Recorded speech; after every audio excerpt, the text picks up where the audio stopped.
नमस्कार दोस्तों, मैं doctor Ashok Kumar SPC government college Ajmer से आज फिज़िकल केमिस्ट्री के जो कि बीएससी पार्ट थर्ड में है उसका एक टॉपिक है फोटोकेमिस्ट्री का यील्ड या क्वांटम एफिशिएंसी, जिसके बारे में आज हम पढ़ेंगे। क्वांटम यील्ड और क्वांटम एफिशिएंसी। हमने कहा कि भाई क्वांटा के बारे में क्या कहें कि जो आइंस्टीन ने और जो उससे पहले क्वांटम के बारे में बताया कि भाई क्वांटा क्या है। क्वांटा क्या एक पैकेट ऑफ लाइट है। एक लाइट आ रही है सन से, ये लाइट आ रही है और ये पैकेट्स के रूप में आ रही है। तो जो क्वांटाज है these are the energy packets. तो अब इस जो लाइट आ रही है इसकी जो फोटोकेमिकल रिएक्शंस हमने पढ़ी, इस फोटोकेमिकल रिएक्शंस में क्या एफिशिएंसी है उसकी, क्या परसेंट उसका एफिशिएंट है कि वो जो लाइट आ रही है उसका कन्वर्ट होता है रिएक्टेंट से प्रोडक्ट की एफिशिएंसी। एंस्टीन और फोटोकेमिकल इक्विवेलेंस लॉ। अब जो क्वेश्चन पूछा जाता है उसमें दो तरह से हो सकता है। देखिए भाई, या तो आ सकता है कि भाई question what is quantum yield, quantum yield के बारे में बताइए, क्वांटम यील्ड क्या है। दूसरा, क्वांटम एफिशिएंसी क्या है, या ये क्वेश्चन हो गया। तीसरा आ सकता है कि एंस्टीन्स फोटोकेमिकल इक्विवेलेंस, एंस्टीन और फोटोकेमिकल इक्विवेलेंस दोनों का आ सकता है। तो एंस्टीन्स लॉ, तो इस तरह से Einstein's law related to quantum yield और क्वांटम एफिशिएंसी। तो क्वेश्चन कैसे बन गया, एक क्वेश्चन, दो क्वेश्चन, तीन क्वेश्चन, चार। तो ये क्वेश्चंस इस तरह से पूछे जा सकते हैं कि फोटोकेमिकल इक्विवेलेंस क्या है। अब इसके बारे में हम थोड़ा सा विस्तार से पढ़ते हैं। देखिए, हमने ये तो देख लिया कि भाई क्वांटम यानी पैकेट ऑफ एनर्जी। एक मॉलिक्यूल जब एक क्वांटा एनर्जी एब्जॉर्ब करता है और वो प्रोडक्ट के अंदर कन्वर्ट होती है, तो इसका एफिशिएंसी क्या है इस रिएक्टेंट से और प्रोडक्ट के बीच का। तो इसके लिए हमने फोटोकेमिकल प्रोसेस पढ़ते हैं, फोटोकेमिकल प्रोसेस। और in other words, as a result of primary absorption one quanta, अगर एक क्वांटा लाइट एब्जॉर्ब होती है तो क्या होता है, वन मॉलिक्यूल अंडरगो डिसोसिएशन। एक क्वांटा लाइट एब्जॉर्ब हुई, प्रोडक्ट बना, डिसोसिएट हुआ, तो अब ये प्रोडक्ट आगे कोई रिएक्शन करता है या नहीं, ये रिएक्शन के अंदर है। प्रोडक्ट एंटर्स द रिएक्शंस, ये किसी भी प्रकार की कोई रिएक्शन नहीं करता। तो हमारा क्या हुआ कि फोटोकेमिकल रिएक्शन क्या है कि जो प्राइमरी एब्जॉर्प्शन होती है उसमें एक क्वांटा लाइट एब्जॉर्ब होती है और वो डिसोसिएट होती है, प्रोडक्ट बनता है जो फर्दर रिएक्शन नहीं करता, जो आगे अभिक्रिया नहीं करता। It means the ratio of number of molecule excited and number of quanta absorbed is 1। इसका मतलब हमने कहा ये एब्जॉर्ब की light, number of molecules absorb light 1, जो मॉलिक्यूल एक्साइट हुआ वो भी 1 है।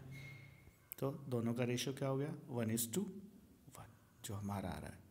तो ratio of number of molecules excited and number of quanta absorb, तो इस तरह से इनका रेशियो क्या हो गया, 1:1।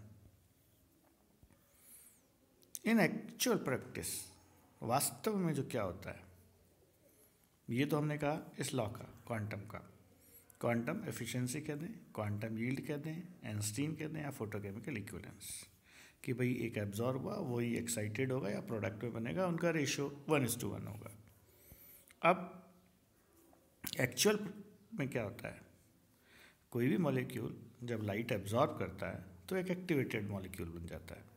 वो एक्टिवेटेड मॉलिक्यूल एक सीरीज ऑफ रिएक्ट करता है, सीरीज ऑफ थर्मल रिएक्शन, जिसे हम सेकेंडरी रिएक्शंस कहते हैं, जिसे हम secondary reactions as in case of chain reactions like H2Br2 H2Cl2।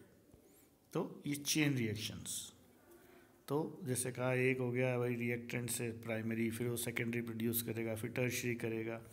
तो इसी तरह से ये हम कहें कि भाई चेन रिएक्शन की तरह activated molecule thermal reactions, series of thermal reactions produce करता है, जिसे सेकेंडरी रिएक्शन कहते हैं, जिसे हम H2Br2 और H2Cl2 जैसी रिएक्शंस हमने पढ़ी हैं।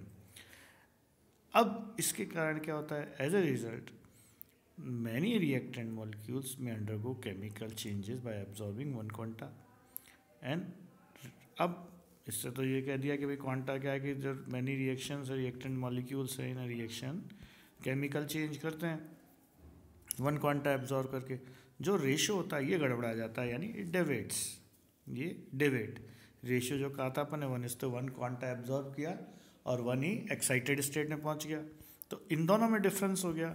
In few cases activated molecule sometime undergo deactivated and deactivation and the ratio deviate. अब इसके अंदर कुछ ऐसा भी हो सकता है कि वो डीएक्टिवेट हो जाए मॉलिक्यूल, तो रेशियो जो है 1:1 में गड़बड़ा जाए, यानी प्रॉब्लम हो जाए इसके अंदर, या 1:1 रेशियो नहीं आएगा रिएक्टेंट से।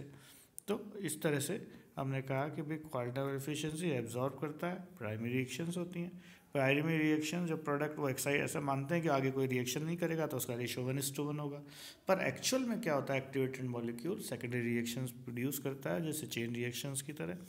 अब उसके कारण जो वो एब्जॉर्ब करने के बाद और भी रिएक्शन इनिशिएट करता है तो उसका जो रेशियो होता है 1:1 से डेविएट हो जाता है, तो उस डिविजन को हम क्वांटम एफिशिएंसी के रूप में पढ़ेंगे।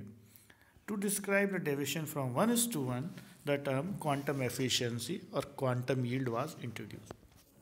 अब इस डेविएशन को बताने के लिए, किसको डेविएशन के, कौन से, 1:1 से, इस डेविएशन को बताने के लिए क्वांटम एफिशिएंसी और क्वांटम यील्ड इंट्रोड्यूस हो गई।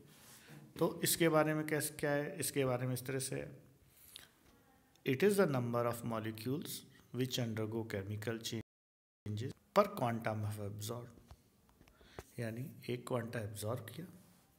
देखिए इसको थोड़ा सा हम इस तरह से देखें, याद करना बहुत सरल होगा हमारे लिए, कि एक क्वांटा अगर एब्जॉर्ब करते हैं तो क्या होता है, number of molecule undergo chemical reactions, तो इसी को क्वांटम एफिशिएंसी या क्वांटम यील्ड कहेंगे। अब इसके लिए कैसे कहें कि भाई जिसको हम 5 से डिनोट कर देते हैं इससे,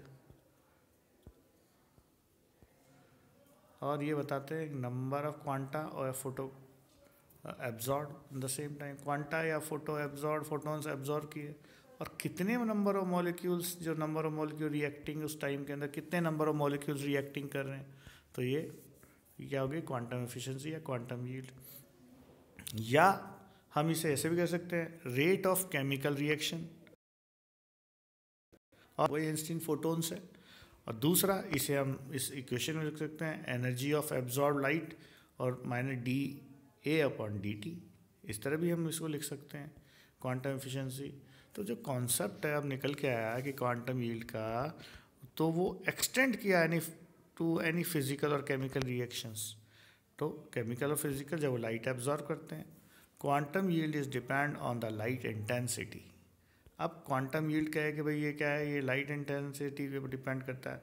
value of quantum yield varies from very low 0.04 to very high value 0, that is order of 10⁶। अब भाई क्वांटम यील्ड कितनी निकल के आई, 0.04 से लेके ये टू वेरी हाई वैल्यू 10⁶। तो इस तरह से ये क्वांटम यील्ड हमारी निकल के आई।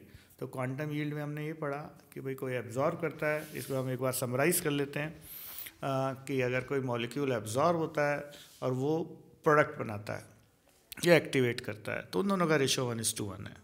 पर अगर वो सेकेंडरी रिएक्शंस करता है, थर्मल रिएक्शंस की वजह से चेन रिएक्शंस होती हैं, तो इसमें भी आगे वो रिएक्शंस होंगी और जो उसका रेशो होगा वो उससे डेविएट हो जाएगा, यानी उससे दूर हो जाएगा 1:1 से। तो उसको करने के लिए हमने कहा कि भाई कि भाई अगर कोई रिएक्शन है, कोई मॉलिक्यूल है, उसके अंदर अगर वो एब्जॉर्ब करते हैं कुछ फोटोन्स, तो क्या रिएक्शन देंगे, तो नंबर ऑफ मॉलिक्यूल जो रिएक्टिंग करेंगे और टाइम में, और नंबर ऑफ क्वांटा या फोटोन्स एब्जॉर्ब करा हो, तो उसको हमने इस तरह से दे दिया एक रेशियो में, जैसे क्वांटम यील्ड या क्वांटम एफिशिएंसी। अभी आता है प्रश्न कि भाई कितनी यील्ड होती है, तो कहता है कि क्वांटम यील्ड बहुत कम 0.04 से लेकर 10⁶ तक होती है इसकी क्वांटम यील्ड, वेरी हाई। तो ये था हमारा quantum yield chapter. Next class में हम आगे पढ़ेंगे। इसी के साथ हम कक्षा समाप्त करते हैं। धन्यवाद।